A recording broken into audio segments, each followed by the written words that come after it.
Welcome to the Pacific Research Institute's Next Round podcast. I'm Romina Itron, Senior Vice President, and with me, as always, is Tim Anaya, Senior Director of Communications. So, Tim, you were in hot, sticky Atlanta last week to collect an award for PRI. It was very muggy, I will say. It was 92 degrees every day. And one of the nights we had an event was at the aquarium, which is a beautiful, so if you ever go to Atlanta, you should go. It's in that kind of Centennial Park area. And it was maybe a 10-minute walk from our hotel. You really needed a change of shirt every time you stepped out of the hotel. It was that muggy and sticky. But yes, we were thrilled. PRI received a Communications Excellence Award from State Policy Network, and they were having their annual meeting in Atlanta.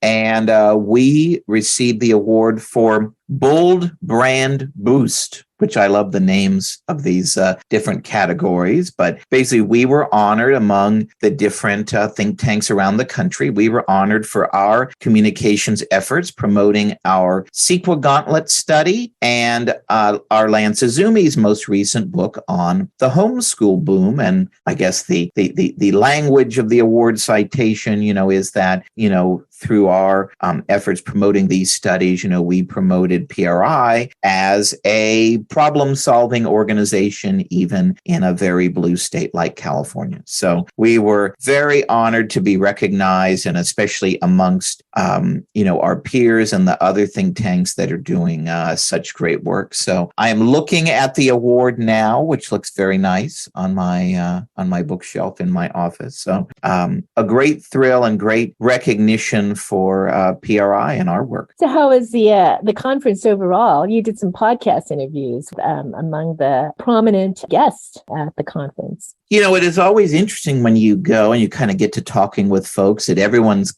doing their own thing in their own states. But that really, I think, is the hallmark of going to one of those conferences are the connections that you make, the ideas that you learn, the potential partnerships that you make.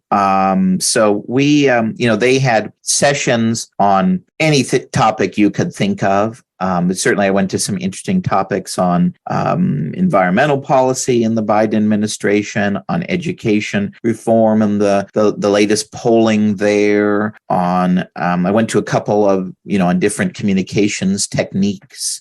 So it was very interesting, relevant, breakout sessions. There were sessions on housing. I went to a really interesting session on housing, and we're going to talk to one of the panelists on a future podcast where she will talk about her upcoming book, which shows her experiences building low-income and affordable housing in Georgia. And she said that one thing that struck out to me was she said that, when you add in all the requirements, and for some of the projects, they actually had to take government subsidies in order to kind of grease the wheel to get approval. And she said it actually was beneficial for the people who would be renting the units ultimately. But she said, it added up to about $300,000 a unit. And I went up to her afterward and I laughed and I said, well, we're from California. It costs $800,000 a unit to build so-called affordable housing in Los Angeles. So that was very good. The podcast you'll hear this week and next week, we're in the apt-named Connections Lounge. This week, we catch up with our old friend Bartlett Cleland, who's our tech and innovation fellow. And we talk about all the latest issues in tech policy in Washington and in Sacramento. And then next week, we'll talk with Nick Loris, who's an old friend of ours, formerly with the Heritage Foundation. Now he's with a group called C3 Solutions. And we talk about energy policy, gas prices, all of these natural gas, nuclear, all of the hot issues on the energy front. So it was a great week. Really a good time connecting with people across the country on how we can move the ball forward on free market policy ideas. Well, Tim, while you were away, the governor was considering a bunch of bills. It's that time of the year where he either signs or vetoes bills that were passed by the legislature. So this morning I was intrigued. He actually vetoed the bill that mandated kindergarten. Now, our Lance Izumi, Director of Education, has written about this. There's no evidence that going to kindergarten helps academic performance in the long term. And in fact, my brother never went to kindergarten, and the price tag was nearly $270 million. What do you think made him veto this bill? It would have been a big boon to the teachers' unions. Well, I think what Newsom is realizing, and I'm actually will have a blog out on this post later this week. Look at the stock market. We're heavily reliant on capital gains taxes in California. We have a record state budget, nearly $300 billion. And now you're starting to see the signs that revenue is not going to come in like we expected it to in this fiscal year. And so Newsom, in vetoing this bill and in other bills, he's making the point, hey, we're on precarious fiscal ground here, and we really have to temper our expectations on bills like this. And, now is not the time to launch into new ongoing spending. And so I think he's, doing his best on the front end. The legislature doesn't care about these things. They're going to spend as if there's no tomorrow. But I think Newsom realizes if he wants to run for president in 2024 or 2028, he can't be having a $50 billion budget surplus, and especially one created by laws that he signed. So I think he's looking to the political future and is, rejecting things that may make a tricky budget situation next year even worse. So another one that is interesting that as of this taping, he has not signed or vetoed yet is AB 2183. And that is a bill, you've heard us write about the Garawan case and farm workers who did not want to be represented by the United Farm Workers Union. And they went to the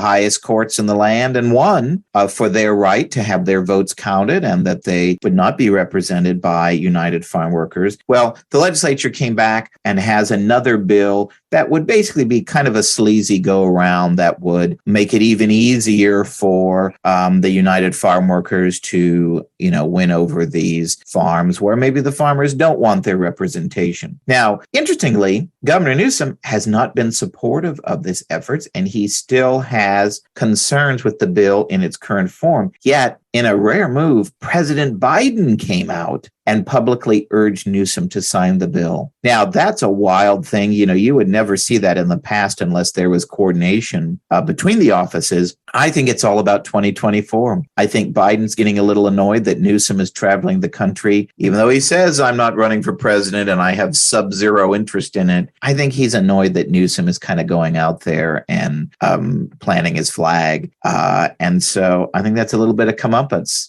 make him feel a little uncomfortable for a change. So we'll see what happens this week, whether he signs or vetoes it. By the time you listen to this, you may know the answer to that question. But very interesting one to watch. And I think Newsom is actually going to veto that bill again. Well, thanks everyone for listening. And up next is Bartlett Cleland and Tim Anaya at the SPN conference in Atlanta. Thanks so much. Well, Bartlett, it's great to have you back here. We are here at the State Policy Network convention. Is it a convention? A conference? Well, no. What's their term? They have an annual meeting. I have to use the right nomenclature. Annual meeting. And we're in the Connections Lounge connecting. And I wish you all were here. It's lovely. There's kind of that fake shrubbery they have around and those white lights you might have over your patios. So it's a nice setting here for our discussion of all things tech in Washington and Sacramento. So let's kind of dive in with a topic that always seems at the top of the agenda, certainly in California, and that's data privacy. So recently, we saw some action at the federal level. You saw the Federal Trade Commission kind of signaling they may want to take some initial steps on a federal route on data privacy. So can you bring us up to date with what they're thinking about? And in your view, what are some of the areas that federal officials really should avoid to ensure that we don't have regulations and restrictions that are impacting future innovation? Thank you, Tim, and you're right. This is a lovely location, particularly for tech. I'm not sure why, but I think every location is great for tech policy. So that's a huge question you asked because there's a whole lot going on. And so I'm going to set it this way. I'm going to start with California. So California, as you referenced, has become something of a leader, like it or not, in privacy regulations. A couple years ago, updating that, actually passed some new legislation as well around will have some impact on children, etc. But that's kind of where this most recent push on privacy and data protection started. So change of administration kind of changed the focus of what was going on in D.C. And so that the tension and debate that we have going on right this moment is between the states and the federal, which I think is a healthy tension.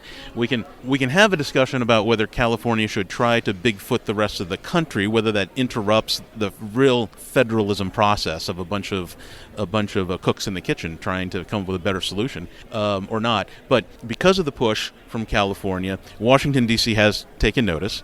Part of that taking notice is the FTC. The FTC is looking for comments on what to do about data protection. I think what most people would say, what I'm concerned about, is the FTC, the administrative state, getting ahead of the legislature in what the legislature wants to do. The prerogative should be with the legislature, and I think with the people, and that's how we express ourselves in Washington. So I think the big avoidance here for everybody should be to keep an eye on the FTC. And listen, if they're doing research, they're getting more information gathered from across the country, probably no harm in that. But for them to start issuing any kind of regulations that would get ahead of Congress, probably something that needs to be avoided. And hopefully we'll actually have that debate in the upcoming Congress. So as you mentioned, back at home in California, we've been at the forefront of the privacy law debate, and I think to the detriment of most small business owners in California. So in recent months, we saw the big makeup company Sephora nabbed with a $1.2 million fine from the state attorney general's office over the current privacy law. And then, of course, you're going to see the much stronger California Privacy Rights Act, which was passed by voters a couple of years ago, is going to start taking effect on January 1st. So catch us up with how this law is being implemented, and do you think there's really any way to curb some of these laws' worst excesses in the implementation? And will consumers and businesses notice a big disruption when this law starts to be implemented? So to work backwards on that, I think the implementation questions are always challenging, because that is where the rubber hits the road. One thing I want to note at the broader level is Sephora. I looked this up. I think I have this right. They appear to be a $5 billion company in the U.S. They're part of a bigger conglomerate, and I believe they're headquartered in France. But in the U.S., $5 billion in sales. And it occurs to me that if a $5 billion company can't figure out how to effectively comply with a law, and they probably, I'm going to give them all the probably due deference to say they're probably trying very hard to comply. To me, that alone signals a problem and kind of goes that last part of the excesses of these laws. 1.2 million is no small change, and one has to wonder how. I mean, certainly small business, sole proprietors, but even medium-sized businesses are going to be able to comply. And that's before we get to the new set of rules that come, I believe, in January. I think there's going to. So to that implementation question, I think we're seeing that on the ground reality is not quite what maybe voters even thought. And I'm going to give all due props to California voters. Protecting one's data privacy, I think, is an important issue. And I do think that people should speak out about this. I think that's dead on. I think there needs to be a lot more thought given to how we put these laws into place. And when you find that there are problems, like $1.2 million for a huge company that is trying, maybe we need to take a look at how quickly we're enforcing and maybe offer help if that's what if we're going to keep the law as is, and then maybe change the law, not so that consumers are exposed, but so that companies with best efforts actually end up helping protect our privacy. So we saw this legislative session, in Sacramento, social media companies are certainly in the line of fire. Also the case in Washington. Let's look at the federal side of this first. So you're continuing to see Republicans attack social media companies over censoring conservatives. Well, now you're seeing Democrats attack social media companies over the privacy concerns post-Dobbs decision. So given this kind of bipartisan criticism, do you see new major social media regulations on the horizon coming from Congress? Or is all of this debate really just kind of political hot air, good for the TV cameras? Well, I'm going to sound like a moderate and say I think it's somewhere in between. But jealousy, comfortable place to land. But so I think the concerns are real, right? I don't want to take away anyone's notion of that they had a frustrating experience and just tell them they didn't have a frustrating experience. I think the companies involved here would tell you the same. They're not perfect. What is is interesting is I guess you're the center of culture when the left and the right are both beating up on you. So maybe that has some argument for how important they are in our lives already. But long term, which is really your question, or maybe even in the next Congress, what could we expect? It's more than just a bunch of political hot air. I think some people genuinely believe there should be, frankly, in my opinion, what they're proposing, very heavy-handed regulations. I don't think those will happen. I think the threat will continue to happen. Maybe almost working the refs in the reverse, like Congress is going to work the industry. And maybe part of this is hope, but I hope not, because I think once you start getting the details, and we could do a whole show for hours on this, of how you would try to regulate social media, it gets very difficult very quickly. And so I think we will see continue working the refs. I think we will see social media experiences improve, less mistakes, etc., more attention paid. I think that's the most likely outcome, but like I said, I say that with a bit of hope for the long term. And I would recommend to our listeners, if you want that deep dive, go on our YouTube page and watch the great debate, as I like to call it, from a couple of years back with Bartlett and our Dan Oliver, our board member, who was chairman of the Federal Trade Commission back in the day in the Reagan administration. And you really see a good discussion on the conservative side of things, of kind of how it is. And it's I thought that was one of the most interesting hours I've listened to. So I highly recommend that. And Chris Cox, who was one of the original co-authors of Section 230, moderates the debate. So you really hear from all the experts on kind of all sides on the right spectrum on this debate. So if you want a deep dive, dial that up. It'll be worth your time. At home in California, we saw a major effort this year to regulate social media content targeting kids. And so while the most high-profile bill, AB 2408, was blocked, lawmakers did succeed in passing two other bills with lesser teeth. So what are your thoughts on kind of the efforts in this area? Are measures like these really the right way to ensure that kids are protected when they're online? And, have social media companies really gone too far in their appeal to kids that they can expect an even stronger push for regulations like this next year and in the coming years? As you can imagine, there's a whole lot that could be unpacked in that question, not least of which is the new California laws and what would be required to actually be able to protect kids online. So let me be cynical for one moment. I'm always concerned when I hear kids being thrown out as an excuse for anything, because in politics it generally means grab your wallet or grab your rights, because one of the two you're fixing to lose. That is not to say that I'm not a proponent of protecting kids, frankly, anywhere.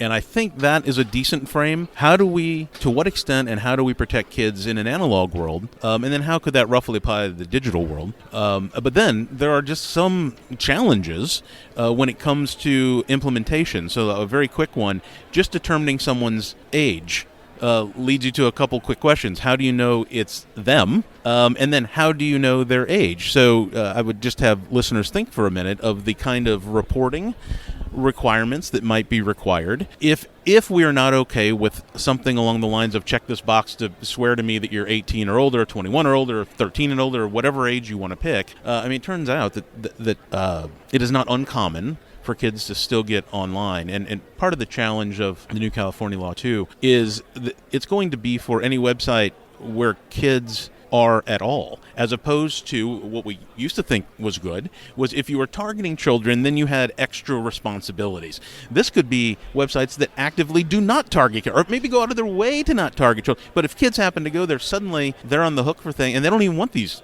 kids there. So a lot of problems, again, a lot to unpack there. But I laud the efforts of keeping children safe. Here's the bottom line to the whole thing. There are no silver bullets. It takes a whole lot of thinking about how to protect kids online. And at the end of the day, it comes down to adult responsibility. There are a lot of tools to protect your kids online. I say all the time, there's a lot more stuff out there. We all think of this, not all, lots of us think of this negative kind of dystopian online world of pornography and violence. And it's there. But at the same time, that technology has brought us an infinite array of tools to protect our kids on their devices, in our homes, at schools, etc. And I think it takes adults stepping up and with some personal responsibility to parent or to teach the kids. So now we're seeing the White House weigh in, and they have released a package of 6 tech policy reforms, including calls for protecting teens online and reforming Section 230 to limit protection for data companies. So what are your thoughts on these proposals, and,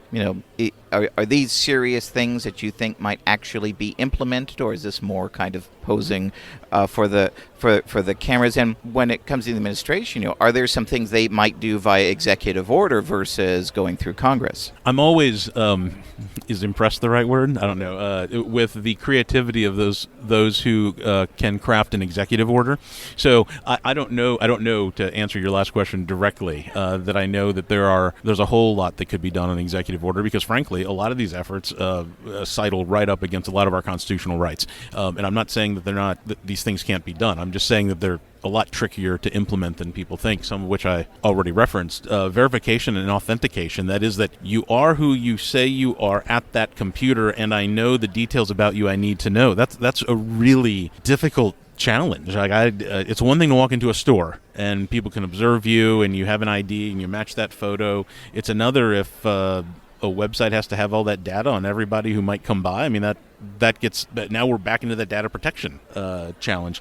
So I think a lot of it is, to get to your first question in that set, a lot of it I think is political posturing. I think it signals an intention to want to protect kids online. Again, I think it's a noble goal. What is lost in all of that is, I think, some of the real politic of how does that get done. Listen, it's hard to tell people they've got to step up and be part of the solution, right? I mean, we've all faced that one play. Either we've had to do ourselves in our lives, maybe we've counseled others to step up in their life and take ownership. That's not an easy message. Politicians aren't always the best people to deliver hard messages, but I do think that is the hard message, which is it takes a bunch of, there's no silver bullet, it takes a lot of approaches, and a lot of that is centered on adult responsibility. So let's talk about another common topic in the tech debate, and that's broadband. It's always seems to be sort of bubbling at the top of the debate, both in Washington and at the state level. So what's the latest on plans for federal and state broadband spending? Are we really getting our bang for our buck in these sorts of proposals that are being put out? And maybe there's a bigger discussion. Is this really somewhere where government should be getting involved in the first place? Shouldn't this be something that really should be the purview of the private sector? So how do we make sure we're getting our bang for our buck, and what should government really be doing in this area? Per usual, all really good questions. And per usual, a lot we could talk about here. In fact, this could be a whole series of podcasts now that we do. But in broadband, just to look at the playing field, we've got billions of dollars coming from the federal government for various programs. Won't go into the details, but some of those programs are fairly narrow in where the money can be spent. Some are very broad, and they've all happened over the last couple of years. And the sad truth is, you hear this press release announcement out of D.C. about something passing, and it takes months and months and months, if not years, until any money comes out. So even if folks, I heard they were spending money a couple of years ago, that money probably now is just coming out, and the money you heard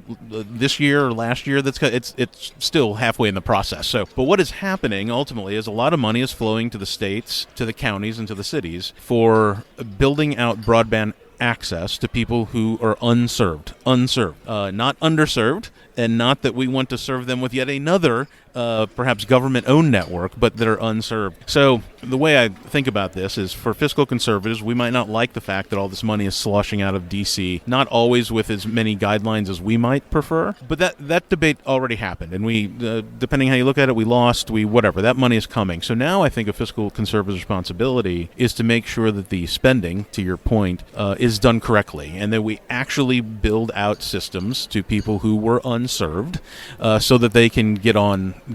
And whether that should be primarily the purview of the market, I guess we all know my answer, and the answer is yes. The one thing I'll say is I do think there's space for public-private partnerships, particularly where there is no market. There will simply be towns where if they ran lines out there, if they did antennas all the way out there, if they did wireless ISPs where they have basically a satellite dish at the end of a line, they will never be able to recoup all the money back from that investment. And so I think those are the kind of places where we have to think creatively about how do we serve, because, as I said, that decision has already been made. So now the best thing we can do is make sure that money is spent correctly and effectively, so that 10 years from now we're not back spending billions more to try to do the exact same thing with a bunch of fraud or overbuilding or et cetera. Another issue that every one of us has experienced is the negative disruption brought about by the supply chain issues.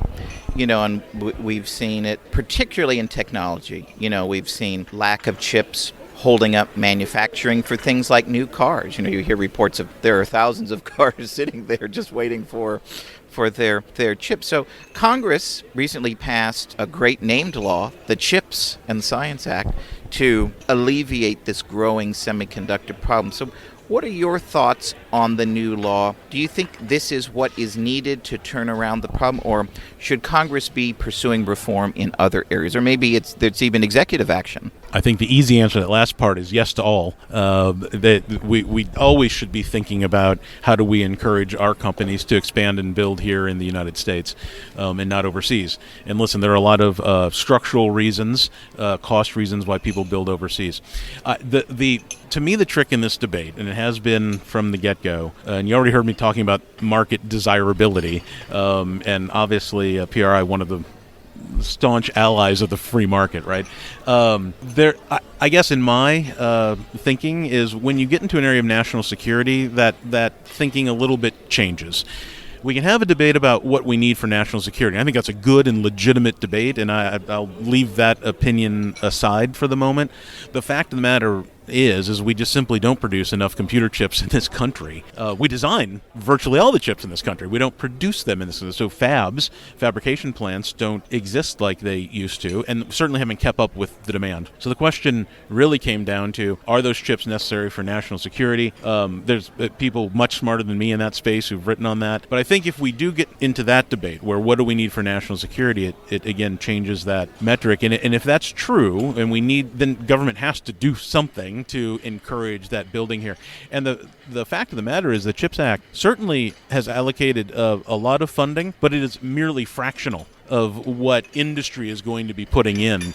These fabrication plants take years to build and billions of dollars. That's for one chip fab, and we're hoping that we will get several. So I do think this is a place where a public-private partnership is, I'm using that term loosely, kind of needed to develop if, again, we're going down the road of national security. So as we close, a couple of questions kind of looking forward to the future. So looking ahead to November, social media companies were heavily criticized in the past for the so-called misinformation being spread on their platforms. And each of the social media giants are kind of laying out their, what I would call probably clunky plans to deal with what's going to happen in 2022 to kind of negate the spread of conspiracy theories and other untoward things on their platforms. So how do you view these efforts, and what should be the proper approach to rooting out this? I think we'd agree most of this content is troubling. What should be the proper approach to address this? But you're also protecting freedom of speech and legitimate debate. Absolutely. So the very beginning of that was, what do we expect to be coming? And I note, as we're sitting here at this table, there's a button on the table from one of the groups. I love the First Amendment, so it seems appropriate. It was inspiring me as I'm sitting here listening. It is difficult for me to think about how these companies effectively quash about anything on their platforms, and then when they overquash, shall we say, that they don't do that more often. Now, I'm horribly sympathetic at some level because of understanding the number of posts, and some of these posts are very long, right? Some of them are video. Like, these all take time to review, so there are algorithms in place. Those algorithms are only as smart as the people programming. They're very smart, but they're not perfect. So you end up with a lot of material that gets taken down, some material gets left up. You get these kind of bizarre-looking outcomes because of that. Then humans get involved, etc. And I don't think back to that silver bullet notion. I don't think there is a perfect answer to this. I think that this is a place to remember that democracy is sometimes a little sloppy. And we hear this from people all around the world, right? They come observe our system like we have no idea how this all works together, but it does, and we tend to come up with pretty good result. And I think that's what we're going to have to remember during the campaign season. Again, and I would add back to that personal accountability. I don't know how many times it can be said. Like, don't believe everything you read online. Like, do a little investigation. Just because your buddy posted it on Facebook doesn't make it so. I think that is ultimately the responsibility of the users. I'm glad the companies are making best efforts. I think they will continue to refine those. We referenced that earlier in this podcast. I'm hoping things will be better in this, shall we call it silly season, election season. So finally, as you know, anyone who turns on the TV or looks online these days knows, we have a pretty fierce battle going on for Congress right now. And, we don't know what's going to happen. You could have, divided government or divided government with, one party controlling one house and one party controlling the other. So what do you see as the technology agenda for Republicans if they take control in November? And conversely, what would Democrats do if they hang on to power? And do you see a lot of differences between what they might do on these issues that we've talked about today? I think there are some issues where certainly approach will be different. I feel like the topics probably aren't going to change. We talked about privacy. We talked about broadband. I think people will be keeping an eye on the deployment and the uptake. So not just the access, but also the adoption. I think net neutrality, which we haven't mentioned here, but again, I know there's material on the website on this, net neutrality. I believe that debate will, particularly if Republicans perhaps take the House, maybe we'll get a bill, a piece of legislation, which selfishly I'd like to see passed and be done with this issue. I'm not sure the agendas will be radically different, because what we have watched in this last year and a half-ish or so is that on many of these issues, the right and the left have different, and we referenced this earlier in the podcast, different gripes, but gripes regardless about the same parts of industry, articulated differently to the extent they're articulated. So I'm not sure it'll be real different. Here's my hope, and I'm horribly biased here. We did a lot of really good stuff in the 90s governing how the American experience online. I'll just say. A lot of different pieces of legislation. That was under divided government. And I can hope that we could have that same kind of success and maybe get innovation back to where I think it should be. It's an American value. It's not a Democrat. It's not a Republican value. It's an American value. And listen, we all hope that Congress will actually start getting together and doing stuff. But on this piece, if we really hope for the long-term prosperity of this country and national security, et cetera, it's got to be that we put innovation forward. Well, Bartlett, on that note, thank you so much for joining us here. And I think we should go connect some more while we're in Atlanta. Very good. And as always, thank you. If you like this episode, please tell your friends and subscribe to PRI's podcast at iTunes, Google Play, Stitcher, TuneIn, iHeartRadio, and Spotify. And when you're on these platforms, don't forget to give us a big 5 stars. If you don't subscribe to any of these, you can still listen on PRI's YouTube page, youtube.com/Pacific Research 1. That's the number 1. Thanks for listening. I'm Rowena Ichon. Hope you'll come back again for next round with PRI.